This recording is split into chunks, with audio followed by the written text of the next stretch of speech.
moi, le glisse-car, je pensais que c'était un petit kart sur une piste glissante. J'ai rien compris en fait. En fait, c'est une voiture classique équipée de petites roues. Mais à quoi ça sert? Par contre, le glisse-car. En effet, c'est une voiture totalement de série sur laquelle on a posé le train arrière sur un châssis avec des roulettes multidirectionnelles. Ça va retranscrire des sensations de glisse comme si on conduisait sur la neige ou sur la glace.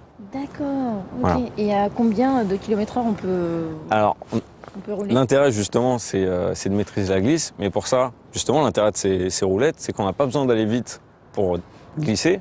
On reste en première tout du long de l'exercice. D'accord. Voilà. Et c'est destiné à qui et pourquoi le but de cet exercice, il est pour qui finalement?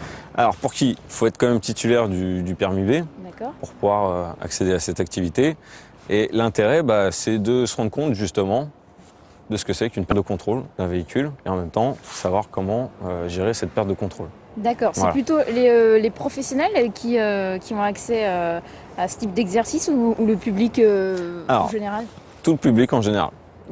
C'est pas destiné aux professionnels, c'est accessible à tous. D'accord, ok, très bien. Bon, on va tester avec Antoine alors. D'accord. Merci. Alors comme dans toutes les voitures, il faut mettre sa ceinture. Absolument.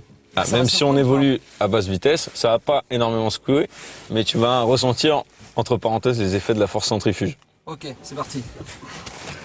Donc, on démarre, on reste en première. Très important, c'est déjà d'avoir une bonne position de conduite. Si on est trop loin du volant, on aura du mal à agir dessus. Et si on est trop près, même chose. Donc, ce qui est très important dans le glisse-car, c'est la projection du regard. Si tu regardes au mauvais endroit, tu vas te diriger dessus. Même à basse vitesse. C'est une conduite d'anticipation. Voilà. C'est pas vraiment d'anticipation. Tout se base sur le regard à la base. Et ensuite, après, tu anticipes les mouvements de perte d'adhérence.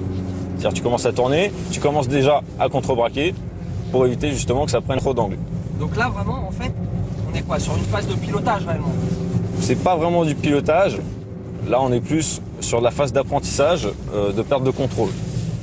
Et vraiment, dans ce genre de cas, pour avoir une bonne maîtrise, il faut compter combien d'heures de glisse-car comme ça? Alors, ça se compte pas en heures. À partir du moment où tu écoutes vraiment les conseils de ton moniteur, en 10 minutes, tu sais maîtriser la voiture.